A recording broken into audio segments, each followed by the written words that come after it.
Bumper to bumper ang traffic sa bahaging yan ng EDSA Aurora Underpass nang biglang mag-U-turn ang isang SUV kahit pa may center island. Muntik nitong masagi ang ibang sasakyan. Naplakahan ng SUV at sasampahan ng reklamo ng MMDA sa LTO ang driver nito. Paalala ng MMDA, sundin ang batas trapiko para iwas disgrasya. Madalas dahilan ng ilan, walang time makapag-exercise. Pero alam nyo ba, may ilang ehersisyo na kayang gawin sa loob lang ng 10 minuto para makaiwas sa pananakit ng likod. Alamin natin yan sa Fit Track Report ni Katrina Son.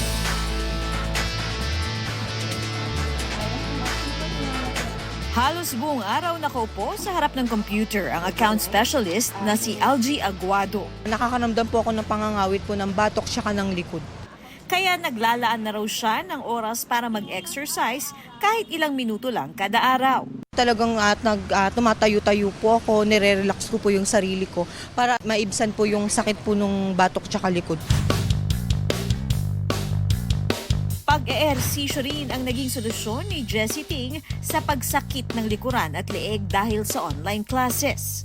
I experienced a lot of back pain because of long work hours. I'm always sitting down. I don't really move much. Ganun po yung nangyayari kasi yung tendency pag nakaharap ka lang sa computer, most time of the day ay tutok ka tapos mag-round yung shoulders mo. So, yung movement na to na-overwork yung muscles. Dapat daw mag-ehersisyo kahit 10 minuto lang sa isang araw. Malaki raw ang maitutulong ng mga tinatawag na mobility exercises. Kapag nasa bahay, maaari raw gawin ang cat-cow pose.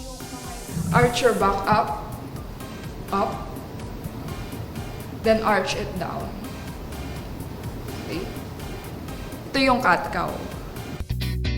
Sundan daw ito ng scapular push-ups na para sa upper back at shoulders. Para sa leeg, maaaring gawin ang neck flexion extension, neck lateral flexion, at neck rotation. Kapag nasa opisina naman daw kayo, ay pwede pa rin kayong mag-ehersisyo tulad na lamang ng mga ito. Ano ba yung pwedeng gawin, Coach? Yung una pong pwedeng gawin, side bend. So, one hand at the back of your head. Tapos relax lang yung opposite hand. Bend mo lang yung side mo, parang may iipitin ka. Maaari rin daw gawin ang shoulder rotation at head circles. Malaki raw ang may tutulong sa ating pangangatawan ng mobility exercises para maiwasan ang pananakit ng likuran at leeg. Katrina Son, nagbabalita para sa GMA Integrated News. Huwag magpahuli sa mga balitang dapat ninyong malaman. Mag-subscribe sa GMA Integrated News sa YouTube. Sa mga kapuso abroad, subaybayan nyo kami sa GMA Pinoy TV at sa www.gmanews.tv.